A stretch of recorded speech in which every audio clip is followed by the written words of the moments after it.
Ya, Anda kembali bersama kami dalam Hot Ekonomi. Pemirsa, Presiden Jokowi menyampaikan sasaran pembangunan pada tahun 2021 mendatang. Presiden mengatakan bahwa tahun depan persentase pengangguran ini diproyeksi akan berada di kisaran 7,7% hingga 9,1%. Sementara itu, persentase kemiskinan diperkirakan yaitu sebesar 9,2 hingga 9,7%. Berbagai kebijakan belanja negara secara keseluruhan diharapkan dapat mendorong tercapainya sasaran pembangunan pada tahun 2021, yakni tingkat pengangguran 7,7 sampai dengan 9,1%, tingkat kemiskinan di kisaran 9,2 sampai dengan 9,7% dengan menekankan pada penurunan kelompok miskin ekstrim, tingkat ketimpangan di kisaran 0,377 sampai dengan 0,379, serta indeks pembangunan kualitas manusia IPM di kisaran 72,78 sampai dengan 72,95. Ya, itu dia tadi adalah tingkat pengangguran dan juga tingkat kemiskinan begitu ya, yang ada di level 9,2 hingga 9,7% untuk kemiskinan dan juga pengangguran 7,7 hingga 9,1%.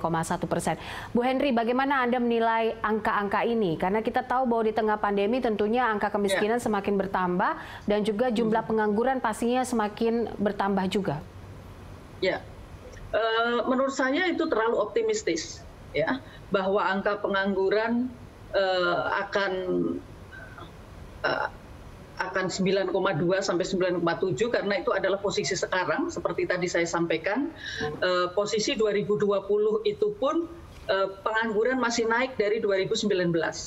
Nah, apalagi dengan adanya COVID, kita tahu persis, kita belum menghitung orang pekerja informal yang itu 56 juta.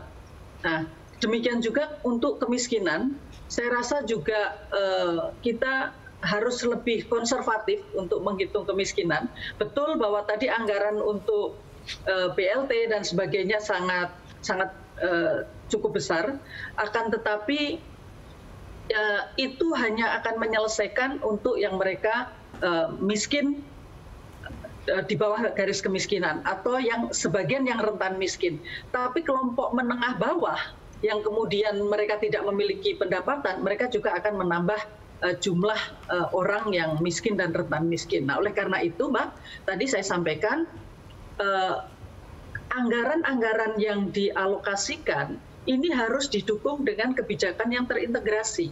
Jadi kalau tadi ada anggaran untuk sosial, itu juga menjadi anggaran untuk menciptakan lapangan kerja lewat UMKM, asal barang-barang yang digunakan adalah barang-barang yang diproduksi oleh UMKM. Apakah itu memungkinkan? Sangat mungkin, tinggal Mas Prastowo dengan teman-teman di pemerintahan memberi kebijakan persyaratan gitu ya. Diberikan BLT dengan syarat untuk ini dan itu dan itu. Nah, itu sudah dilakukan di beberapa provinsi sebenarnya selama COVID ini, dan mereka menyerap proteinnya dari UMKM, kemudian juga produk-produk karbohidratnya dari UMKM, maka itulah yang akan menjadikan multiplier dari APBN ini akan semakin besar. Ini yang menjadi catatan. Makanya tadi saya kurang sepakat kalau kita ingin mendorong UMKM itu ada tahapannya. Sekarang kampanye, habis itu diajak mereka untuk di platform. Nggak begitu. Ini anggaran yang sudah disiapkan oleh pemerintah, ini kan sangat besar dan itu akan bisa menjadi market untuk membeli produk-produk dari UMKM gitu untuk kepentingan-kepentingan tadi. Gitu Mbak Poppy. Oke. Pak Justinus, tanggapannya, ini dinilai angkanya optimistis begitu, tapi kondisinya tidak mendukung di tengah kondisi uncertainty global. Ya, kalau Bu Henry mengatakan ini terlalu optimistik, saya ingin mengatakan itu bentuk dari komitmen pemerintah yang ingin bekerja keras gitu ya. Saya balik maksudnya sama. Jadi kalau saya lihat, kalau dilihat detail dalam nota keuangan, narasi untuk lebih komprehensif, integrated itu lebih terasa saat ini dibandingkan dengan sebelum-sebelumnya. Jadi kita hanya fokus pada beberapa hal penting, yaitu kesehatan, pendidikan, untuk SDM ya, lalu konektivitas melalui transformasi digital, itu kuncinya. Nah, kalau kita lihat narasi, bahkan di infrastruktur sendiri, sangat kuat ingin mendorong ke UMKM alokasinya. Bahkan subsidi pun juga diarahkan ke sana, meskipun rumah tangga, tapi tidak sekedar rumah tangga, juga rumah tangga yang didorong untuk punya usaha rumahan. Saya setuju Bu Hendri tadi soal UKM harus lebih kuat, maka tahun ini bahkan sudah dimulai, ini Mbak Popi, informasi akan ada kebijakan baru dalam rangka pemulihan ekonomi, itu program Bangga Buatan Indonesia. Ini mandatori. Itu program dari UMKM ya Pak? Sejauh ini serapannya seperti apa Pak Yus? Ini baru dimulai Mbak, sedang disusun skema dan landasan hukumnya untuk memulai semua kementerian, lembaga menggunakan Buatan Indonesia. Dan sudah ada rancangan kebijakan juga oleh Ditjen Bea dan Cukai, pembatasan impor barang-barang jadi yang selama ini menjadi barang-barang utama dalam perdagangan di UKM. Baik. Untuk mendorong supaya pelaku UKM tidak hanya menjual, tapi juga memproduksi, lalu menjual barang buatan Indonesia.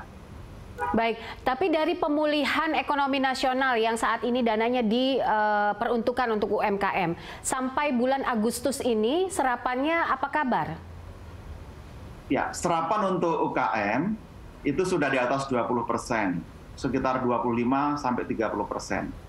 Masih rendah kalau dari persentase, tapi kalau dilihat dari kecepatan, minggu per minggu itu relatif meningkat kecepatan, apalagi akan ada tambahan, Mbak Popi, bansos produktif untuk UKM, lalu juga rencana pinjaman tanpa bunga untuk peserta KUR yang diperluas. Ini juga bentuk dukungan, maka prakondisi ini kita buat di 2020, kita matangkan fundamentalnya, sehingga 2021 itu asumsinya tidak mulai dari nol, tapi kita sudah setengah jalan. Baik, kalau kita lihat di tengah beratnya pembiayaan yang ada saat ini dan juga bagaimana menyusun RAPBN di saat pandemi yang tidak biasa, misalnya dengan kondisi-kondisi yang uncertainty global yang kita tidak tahu sampai kapan, ada juga permasalahan beban utang pemerintah. Apakah saat ini masih aman untuk dihadapi? Amankah APBN kita terhadap biaya beban utang ini? Ya, kami juga tidak ingin mengukur hanya ukuran-ukuran formal ya. Kalau dari undang-undang kan, Undang-Undang 17 batasnya 60% dari PDB. Tetapi kita sekarang di angka 32,7%. Kalau menambah lagi utang, mungkin kita akan sampai nanti di level 37 gitu. Meskipun aman dari si rasio, pemerintah tetap ingin waspada, maka mitigasinya adalah pertama, penggunaan belanja yang efisien, efektif. Lalu yang kedua, yield yang ditekan untuk semakin kompetitif, semakin efisien. Yang ketiga, mendorong kedalaman finansial domestik, supaya ongkosnya juga lebih murah dan juga lebih kuat dari sisi kemandirian. Dan yang terakhir, yang dilakukan adalah manajemen utang ini dikaitkan dengan produktivitas, bagaimana utang yang didapatkan ini betul-betul punya impact yang lebih besar, tidak sekedar habis dan mendorong konsumsi saja. Ini yang diharapkan menjadi skenario pembiayaan, sehingga yang terakhir Mbak, penerimaan pajak. Baik. Penerimaan pajak kalau bisa optimal, pasca pandemi kita harapkan meningkat lagi, itu akan juga jadi prakondisi supaya kemampuan membayar utang juga lebih tinggi dan kita lebih mandiri. Oke, baik. Bu Henry, terakhir mungkin bagaimana akhirnya bisa meningkatkan kontribusi dari APBN ini ke PDB kita di masa pandemi? Ya, jadi sebenarnya kalau kita bicara APBN ini kan hanya sebagian kecil sekarang persentase dibandingkan dengan PDB kita. Oleh karena itu, dari awal saya sampaikan, pemerintah harus mengoptimalkan senjata yang kedua setelah APBN adalah kebijakan sektor. Apa yang harus dilakukan agar itu memberikan multiplier tadi.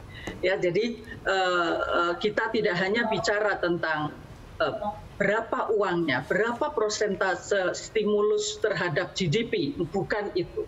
Baik. Tetapi bagaimana anggaran yang ada itu bisa meng-create lapangan pekerjaan, meng-create nilai tambah tadi, sehingga tidak hanya 2.000 triliun saja, tetapi ini akan ada multiplier yang besar dalam ekonomi. Itu harapannya, Mbak. Baik, oke. Terima kasih untuk Pak Justinus Prastowo dan juga Bu Henry untuk waktunya bersama kami dalam Hot Ekonomi. Kita harapkan RAPBN ini implementasinya bisa cepat dilakukan, serapan dan government spending-nya juga bisa cepat dilakukan dengan maksimal sehingga kita tetap tidak bisa terpuruk dalam jurang resesi. Terima kasih untuk kehadirannya dalam Hot Ekonomi.